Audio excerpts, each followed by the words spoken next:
আসসালামু আলাইকুম। আজকে আমি আপনাদেরকে সপ্তম শ্রেণীর গণিত বই অধ্যায় 2 এর অনুশীলনী 2.1 একটি সমস্যার সমাধান দেখাবো।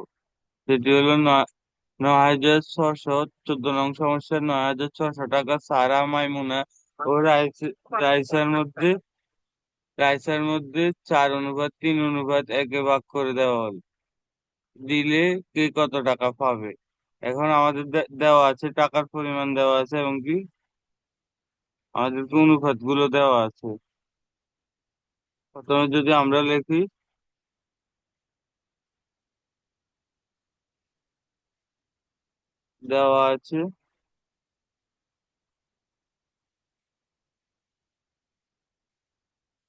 দেওয়া আছে টাকার পরিমাণ 9,600।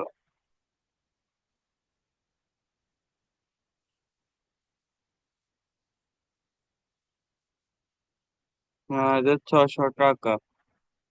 আর হচ্ছে যে আমার এখানে প্রদত্ত অনুপাত হচ্ছে 4:3:1।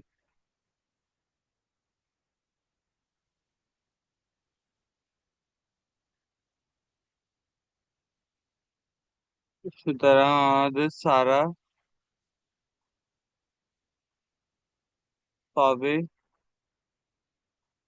এখানে, সুতরাং আমাদের অনুপাতের যোগফল হবে।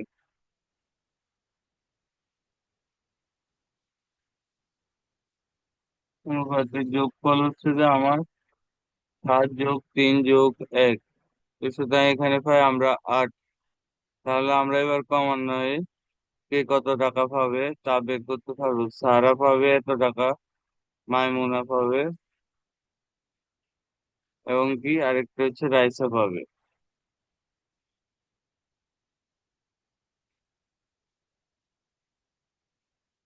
এবং কি আমরা এগুলো ক্রমান্বয়ে বের করে ফেলতে পারি। এখানে যদি আমরা দেখি, সবাই 9,600 টাকার একটা নির্দিষ্ট অংশ পাবে।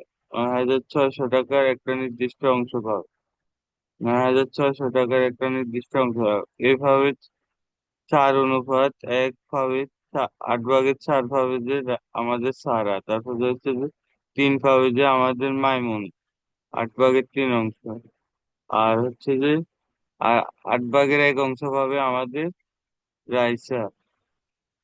এভাবে ক্রমান্বয়ে যদি আমরা বের করে নিই, তাহলে এখানে 1,200 টাকা, এখানে 3,600 টাকা এবং কি এখানে হবে যে আমাদের 4,800 টাকা। কারণ ক্রমান্বয়ে এভাবে আমরা টাকাটা বের করে নিই। এটি হচ্ছে যে কে কত টাকা পাবে আমাদের বের করা হয়ে গেলে, এই তিনটে হচ্ছে যে আমাদের কাঙ্ক্ষিত উত্তর। 4,800 টাকা, 3,600 টাকা এবং 1,200 টাকা। 4,800 বলতে 4,800 এবং 3,600 টাকা এবং 1,200 টাকা।